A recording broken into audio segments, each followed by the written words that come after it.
நண்பர்களுக்கு வணக்கம்.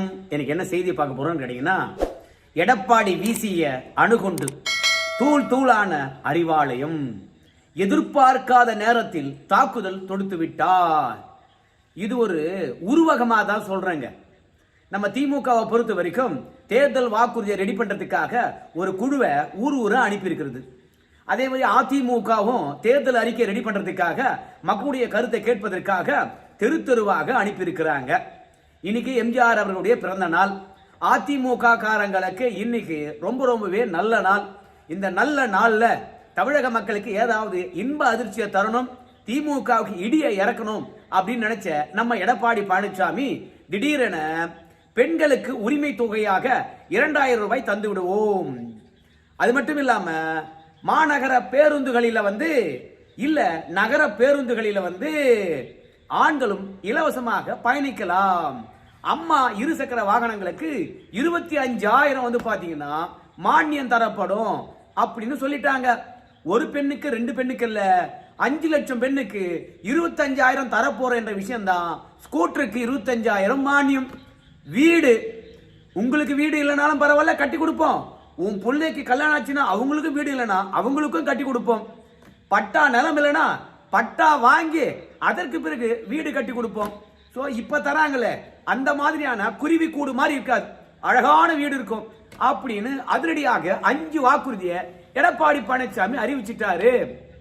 இப்போ திமுக காரங்க என்ன சொல்றாங்க கேட்டீங்கன்னா, யோ எடப்பாடி, நாங்கெல்லாம் 1000 ரூபாய் கொடுக்கும் போது இந்த 1000 ரூபாயை நீ நிதி ஆதாரத்தை பெருக்கி பொருளாதாரத்தை உயர்த்தி அதுல வருகின்ற வருமானத்துல கொடுத்தா பரவாயில்ல. இந்த அரசாங்கம் பெண்களுக்கு உரிமை தொகைன்னு சொல்லிவிட்டு 1000 ரூபாய் கொடுக்குறாங்க. ஆனால் அந்த 1000 ரூபாயை பொறுத்த வரைக்கும் கடன் வாங்கி தராங்கயா. இப்படி கடன் வாங்கி பெண்களுக்கு 1000 ரூபாய் கொடுப்பதனால நம்ம தலையில தான் கடன் விடுது. அதனால என்ன ஆகுது, பொருள் விலை ஏறுது. பொருள் விலை ஏறுகின்ற போது வரியும் அதிகரிக்குது. அப்ப மக்களை பொறுத்த வரைக்கும் எவ்வளவுதான் பணம் போட்டு நம்ம அதிக விலைக்கு வாங்கி சாப்பிட முடியும். அதனால இலவசம் சொல்லிட்டு ஒரு 1000 ரூபாய் வர்றது நம்ம தலையில் தான் விடியுது. கடன் தான் வாங்கி வச்சிருக்காங்க. இவங்க வாங்கின 4.5 லட்சம் கோடியில எங்கேயாவது முதலீடு பண்ணியிருந்தாலும் வச்சுல, அந்த முதலீடு மூலமாக வருமானம் வரும். அப்படி வருமானம் வந்துச்சுன்னு வச்சுக்கலேன், அதுல ஜாம்னு 1000 ரூபாய் கொடுக்கலாம். கடன் வாங்கி கொடுத்து இந்தியாவிலேயே அதிக கடன் வாங்கின மாநிலமா மாத்திட்டீங்களாப்பா திமுக காரங்களே. 1000 ரூபாய் கொடுக்கும் போது ஒவ்வொரு ஆண்டுக்கும் 13,000 கோடி செலவாகுது. அதனால தேவையில்லாம கடன் வாங்கி கொடுப்பதனால மக்கள் தானே துன்பத்தை அனுபவிக்கிறாங்க அப்படின்னு எடப்பாடி பழனிசாமி சொன்னாராம். 1000 ரூபாய் கொடுக்கின்ற பொழுது அலப்பற பண்ண எடப்பாடி பழனிசாமி இப்ப 2000 ரூபாய் கொடுக்கிறேன்னு சொல்றாரு. எப்படி சாத்தியம் அப்படின்னு திமுக காரங்க கேள்வி கேட்கிறாங்க. இதுல 2 விஷயங்கள் அடங்கி இருக்குதுங்க. ஒன்னு, எடப்பாடியால எப்படி கொடுக்க முடியும் அப்படின்னு திமுக காரங்க கேட்கிறாங்கன்னு வச்சுங்களேன். இந்த அறிவிப்பானது திமுக காரங்க தூக்கத்தை கலைத்திருக்கிறது.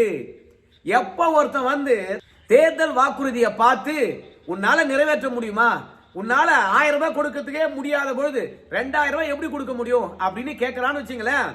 இந்த தேர்தல் வாக்குறுதியை பொறுத்த வரைக்கும் திமுகவுடைய கோட்டையை அசைத்து இருக்கிறது. அறிவாலயத்தினுடைய கனவுகளை தூளாக்கி இருக்கிறது. எடப்பாடி பழனிசாமி வீசின 5 அணுகுண்டுகளாக போய் வீழ்ந்திருக்கிறது. சோ இந்த தேர்தல் வாக்குறுதி 5 பாத்தீங்கன்னா திமுகவுடைய தூக்கத்தை கெடுத்திருக்குன்னு வச்சுங்களேன். இன்னும் முழு தேர்தல் அறிக்கை வரப்போது, அவ்வப்போது நாங்க மக்களுக்கு பார்த்தீங்கன்னா தேர்தல் அறிக்கை வெளியிடுவோம் அப்படின்னு எடப்பாடி பழனிசாமி சொல்லியிருக்கின்றார். அப்போ இன்னும் என்னென்னலாம் வரப்போகுதுன்னு தெரியல. எடப்பாடி பழனிசாமி கிட்ட கேட்டாங்க, தேர்தல் வாக்குறுதி இப்போதே ஒரு 5 சொல்றீங்களே, ஏன் சொல்றீங்க அப்படின்னு சொல்லிட்டு கேட்டாங்க. அதுக்கு எடப்பாடி பழனிசாமி பொறுத்த வரைக்கும், நாங்க சென்ற முறை 2021 ஒரு தேர்தல் வாக்குறுதியை ரெடி பண்ணியிருந்தோம். அதை அப்படியே ஜெராக்ஸ் எடுத்து எங்களுக்கு முன்பாக திமுக காரங்க அறிவிச்சிட்டாங்க. அதனால அவங்க அறிவிச்சதை மக்கள் நம்பினாங்களே கண்டி, நாங்க அறிவிச்சதை மக்கள் ஏற்றுக்கொள்ளவே இல்லை. அதனால எங்க விஷயங்களை திமுக காப்பி அடிப்பதற்கு முன்பாக நாங்களே மக்களுக்கு சொல்லி போடுறோம். நாங்க என்ன பண்ணுவோம்னு சொல்லிட்டு, எப்படியும் திமுக பொறுத்த வரைக்கும் சென்ற முறை 525 தேர்தல் வாக்குறுதி கொடுத்தாங்க. இப்ப ஊரா அனுப்பியிருப்பாங்க. எப்படி 1225 வாக்குறுதிகள் கொடுப்பாங்க. இல்லைன்னா திருக்குறள் மாதிரி 1330 வாக்குறுதி கூட கொடுப்பாங்க. கேட்டா தேர்தல் வாக்குறுதி தான் வந்து கதாநாயகன், தேர்தல் அறிக்கை தான் கதாநாயகன் சொல்லிட்டு அதிமுகவை பார்த்து காப்படிச்சுட்டு முதல்ல அவங்க அறிக்கை வெளியிட்டு வாக்குகளை வாங்கிடுறாங்க. அதனால நாமளே முதல்ல சொல்லிடலாம் பாரு, எம்ஜிஆர் பிறந்ததே இந்த நாட்டுக்கு நல்லது, அவருடைய நன்னாள்ல ஒரு இனிப்பான செய்தி சொல்லலாம் பாரு, அதனால நாங்க சொல்லிட்டோம் அப்படின்னு வந்து எடப்பாடி பழனிசாமி சொல்லி போயிட்டாருங்க.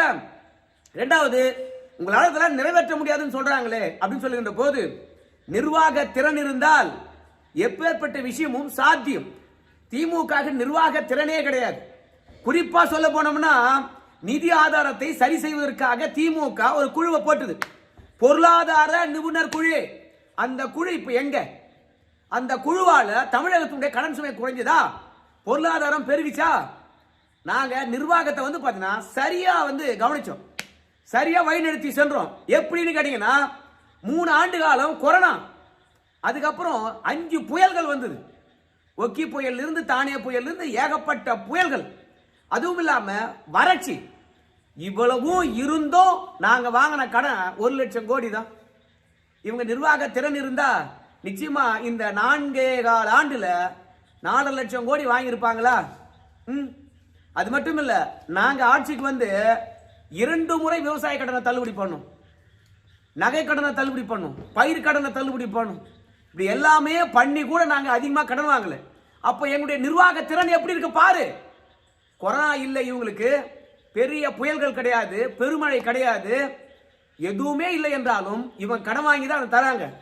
இவங்களுக்கு நிர்வாக திறன் இல்லை. சரி, நாம கொரோனா காலத்துல ஆட்சி நடத்தினாலும் நம்ம சாலை போடலையா? நீர்மின் திட்டங்களை உருவாக்கலையா? நாம இன்னைக்கு மின் திட்டத்தை உருவாக்குனது தான் இன்னைக்கு திமுக காரங்க எல்லாருக்கும் வந்து பாத்தீங்கன்னா மின்சாரத்தை கொடுத்துட்டு இருக்காங்க. எவ்வளவோ சவால் இருந்தாலும் சரி, நாம மின் திட்டங்களை கொண்டு வந்தோம். அதனால்தான் மின் மிகை மாநிலமாக மாறிச்சு அப்படின்னு எடப்பாடி பழனிசாமி சொன்னார். கொரோனா கால பேரிடரில் இருந்தும் நாம எதையுமே விட்டு வைக்கல. மருத்துவமனைகளை சீர்படுத்தணும், அதே மாதிரி அம்மா மருந்தகங்களை உருவாக்கணும், அம்மா மினி கிளினிக்கை உருவாக்கணும். எதுவும் நம்ம வீணா பண்ணவே இல்லை. முதலீடு பண்ணோம், சமூக நலத்திட்டங்கள் கொடுத்தோம், சைக்கிள் கொடுத்தோம், லேப்டாப் கொடுத்தோம், தாலிக்கு தங்கம் கொடுத்தோம், எல்லாம் கொடுத்தோம். ஆனா நம்ம கடன் வாங்கல. ஆனா இவங்க 1000 ரூபாய் மட்டும் கொடுத்துட்டு, இலவச பேருந்து கொடுத்துட்டு, ஆனா கடன் வாங்கி வச்சிருந்தாங்க. இவங்களுக்கு நிர்வாக திறன் கிடையாது. அதனால இவங்களால நான் சொல்ற விஷயங்களை நடைமுறைப்படுத்த முடியாது. ஆனா நாம நடைமுறைப்படுத்துவோம். அதற்கான திறமையும் நம் ஆற்றலும் நம்ம கிட்ட இருக்குது. நிச்சயமா நாங்க நிறைவேற்றுவோம் அப்படின்னு எடப்பாடி பழனிசாமி சொல்லிட்டார். எப்போ அறிவாலயத்தில் இருக்கக்கூடிய அத்தனை பேர் வந்து எடப்பாடியால இந்த வாக்குறுதியை நிறைவேற்ற முடியாது என்று கூறுறாங்களோ, அப்போது எடப்பாடி பழனிசாமி இந்த வாக்குறுதி அறிவித்தது மூலமாக மாபெரும் வெற்றி பெற்று விட்டார். அறிவாலயத்தை அணுகுண்டு மாதிரி வாக்குறுதியை கொடுத்து சுக்கு நூறு ஆக்கிட்டாரு. இதுல இன்னொரு கருத்தும் ஓடுது.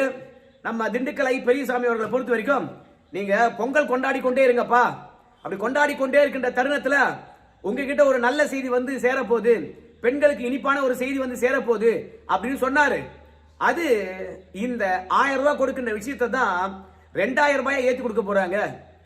பெண்களுக்கு இலவச பேருந்து எப்படி சக்சஸ் ஆச்சோ, அதே மாதிரி ஆண்களுக்கும் வந்து இலவச பேருந்து என்று சொல்லிட்டு நம்முடைய ஸ்டாலின் ஐயா எல்லோருக்கும் இலவச பேருந்து அறிவிக்க போறாரு. அதனால இது ரெண்டும் வந்து ஸ்டாலினை அறிவிப்பதற்கு முன்பாக எடப்பாடி பழனிசாமி எப்படியோ மோப்பம் முடிச்சு இதை முன்கூட்டியே அறிவிச்சிட்டாரு. இப்போ எடப்பாடி பழனிசாமி என்ன சொல்லுவார்னு கேட்டீங்கன்னா, நாம தேர்தல் வாக்குறுதியா கொடுத்தோம், உடனடியாக வந்து பாத்தீங்கன்னா திமுக அதை நடைமுறைப்படுத்தி விட்டது. 1000 ரூபாயே கொடுக்க முடியாதவங்க எப்படிடா இப்ப 2000 ரூபாய் கொடுக்கறாங்க? ஏன்னா எடப்பாடி பழனிசாமிக்கு ஓட்டு போயிடக்கூடாது என்பதற்காக கடன் வாங்கி இந்த 2000 ரூபாய் கொடுக்கறாங்க. எப்படியோ ஒண்ணுங்க, என் மக்களுக்காக நான் தேர்தல் வாக்குறுதி கொடுத்தேன், திமுக நிறைவேற்றுதான் மக்கள் பலன் அடைஞ்சாங்கன்னா அதுக்கு காரணம் அதிமுக தான் அப்படின்னு கிரெடிட் எடுத்துக்கலான்றதுக்காகவே எடப்பாடி பழனிசாமி திமுக அறிவிப்பதற்கு முன்பாகவே இவங்க அறிவிச்சிட்டாங்க அப்படின்னு எல்லாரும் சொல்றாங்க. என்னை பொறுத்த வரைக்கும் ஒருத்தன் சண்டைக்கு எல்லா விதமான ஆயுதத்துடன் வருவானா, ஆனா எதிராளி மட்டும் கை வீசிக்கணும் சும்மாவே வரணுமா. சில அல்ல கைகளை பொறுத்த வரைக்கும் அதை தான் சொல்றாங்க. என்னன்னு கேட்டீங்கன்னா, மக்கள் வளர்ச்சி திட்டங்கள் எதுவும் அறிவிக்க மாட்டார் எடப்பாடி பழனிசாமி. இந்த 1000 ரூபாய் யார் கேட்டது? இந்த இலவச பேருந்து யார் கேட்டது? 2000 ரூபாய் எடப்பாடி பழனிசாமி யார் கேட்டது? இப்படி கொடுத்ததுனால விலைவாசி தானே உயரும் அப்படிங்கிறாங்க. திமுக இலவச வாக்குறுதியை வாரி கொடுக்கும், இலவசங்களையும் வாரி கொடுக்கும். ஆனா மற்றவெல்லாம் வளர்ச்சி அரசியல் பேசிக்கிட்டே போவானா? ஒரு மக்களை வெற்றி பெற வேண்டும் என்றாலும் இல்ல ஒருத்தரிடத்துல இருந்து வாக்குகளை கொள்ளடிக்க வேண்டும் என்றாலும் அவங்கிட்ட இரக்கத்தை எதிர்பார்க்க கூடாது, இல்ல இரக்கத்தை காட்டக்கூடாது. நம்ம ஆசையை தூண்டணும். இந்த ஆசையை தூண்டுகின்ற வேலையை ஊடகத்தை வச்சு சிறப்பா செய்து திமுக அதை வெற்றி கொள்ள வேண்டும் என்றால் நாம என்னால செய்ய முடியும் என்ற வாக்குறுதியை கொடுக்கிறோம். அது மட்டும் கிடையாது, இப்போ மத்தியில வந்து பாத்தீங்கன்னா பாஜக ஆட்சி இருக்குது, அதிமுக அவங்க கை கோர்த்து இருக்குது. நிதி பற்றாக்குறை இருந்தா அவங்க சப்ளை பண்ணுவாங்க, 2000 ரூபாய் அவங்களால கொடுக்க முடியும். ஆனா திமுகவால கொடுக்க முடியுமா? இதை நான் சொல்லல.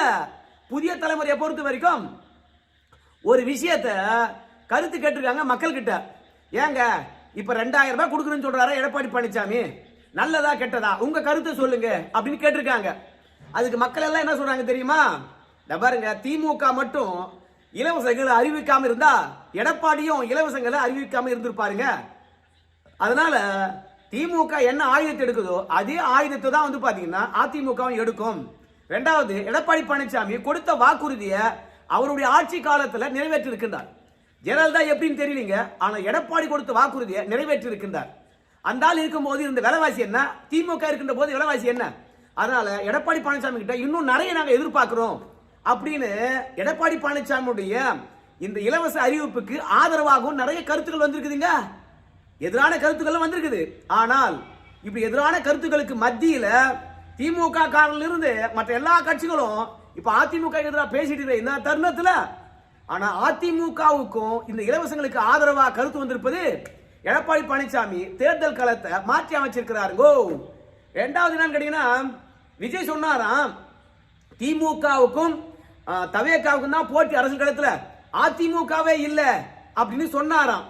இப்ப எடப்பாடி பழனிசாமி பொறுத்த வரைக்கும் தவேகா சொன்னதை பொய்யாக்கணும், அதிமுக களத்தில் இருக்குது அப்படியே காட்டணும் என்பதற்காக இப்ப எடப்பாடி பழனிசாமி 2000 ரூபாய் அறிவிச்சிருக்கிறாரு. இப்ப 2000 ரூபாய் அறிவித்திருப்பதனால மக்கள் முன்பாக அதுவெல்லாம் போய் சேர்ந்துரும். இப்ப களத்துல அதிமுக திமுக மட்டும்தான் போட்டியா இருக்கும், தவேகா இருக்கவே இருக்காது அப்படின்னு சொல்லிட்டு நம்ம விஜயனுடைய நெரேட்டிவை உடைக்கணும், அந்த கருத்தியலை உடைக்கணும். திமுக மற்றும் தவேகா மட்டும்தான் போட்டி என்று சொல்றல, அந்த கருத்தியலை உடைக்கணும். அதுக்காகவே எடப்பாடி பழனிசாமி எல்லாருக்கும் முந்திக்கிட்டு தேர்தல் வாக்குறுதியை கொடுத்திருக்காரு, இலவச வாக்குறுதியை அள்ளி விட்டுருக்கிறாரு அப்படின்னு சில பேர்லாம் சொல்றாங்க. யாருக்கெல்லாம் என்னென்ன மனசுல தோன்றுமோ அதெல்லாம் வந்து பாத்தீங்கன்னா எடப்பாடி வந்து இலவசங்கள் அறிவித்திருப்பத உள்ளத்துல வச்சு வன்மத்தை கக்கிட்டு கடுக்கிறாங்க. மொத்தத்துல ஊடகத்தை பொறுத்த வரைக்கும் எடப்பாடி பழனிசாமி அறிவித்திருக்கின்ற நல்ல விஷயங்கள் மக்களுக்கு முன்பா போகக்கூடாது, அதுக்கு எதிராக என்னென்ன பண்ண முடியுமோ எல்லாம் பண்ணிக்கிட்டே இருக்கிறாங்க. ஆனால் இந்த வாக்குறுதிகள் வந்து பாத்தீங்கன்னா தேர்தல் களத்தை மாற்றம் செய்திருக்கிறது. அது மட்டும் இல்ல, அறிவாலயத்தின் மீது இலவச அறிவிப்புகள் மூலமாக குண்டுகளை வீசியிருக்கின்றாரு. இப்ப திமுக பொறுத்த வரைக்கும் நாங்க ஆட்சிக்கு வந்தா 2500 ரூபாய் தருவோம் அப்படின்னு வாக்குறுதியா கொடுக்கணும், இல்லனா 2000 ரூபாய் அவங்க கொடுத்துடணும் இல்லையா? பெண்களுக்கு இலவச பேருந்து மாதிரி ஆண்களுக்கு இலவச பேருந்து திமுக இப்ப விட்டுணும். அப்படி இல்லாம அதிமுக மாதிரி திமுகவும் இலவச அறிவிப்புகளை வெளியிட்டு தேர்தல் அறிக்கையா கொடுத்தாங்கன்னா மக்கள் நம்ப மாட்டாங்க. யோ ஆட்சியை நீ தானே இந்த நீ செஞ்சிருக்கலாம் இல்ல, செய்யாம இப்ப என்ன புதுசா வந்து வாக்குறுதி கொடுக்குற அப்படின்னு வந்து மக்கள் திமுக நம்ப மாட்டாங்க. அதனால இப்ப எடப்பாடி விட்டு இருக்கின்ற இலவச அறிக்கைகளை இப்ப திமுக எப்படியாவது பாடுபட்டு நிறைவேற்றி ஆக வேண்டும், இல்லைன்னா திமுக ஜெயிக்காது. திமுக பொறுத்த வரைக்கும் நிறைய ஊடகவியலாளர் இருக்காங்க, நிறைய ஊடகம் இருக்குது, அரசியல் விமர்சனம் சொல்லிட்டு நிறைய பேர் இருக்கிறாங்க. அவங்க எல்லாம் களத்துல இறங்கிக்கணும். என்ன சொல்லுவாங்க தெரியுமா? இந்த 10 ஆண்டு காலமாக தமிழகத்துல நிதி நிலைமைய அதிமுக சீரழிச்சிட்டு போயிடுச்சு, நாங்க அதை சீர் பண்றதுக்கே இந்த 5 வருஷம் ஆகி போச்சு. அதனால அடுத்த 5 வருஷம் எங்களுக்கு கொடுத்தீங்கன்னா நிதி ஆதாரம் பெருகும், நீங்க எதிர்பார்க்காததெல்லாம் செய்வோம். இன்னைக்கு தேர்தல் வாக்குறுதி கொடுத்ததை விட தேர்தல் வாக்குறுதி கொடுக்காதது நிறைய திட்டங்கள் கொண்டு வந்திருக்கும்.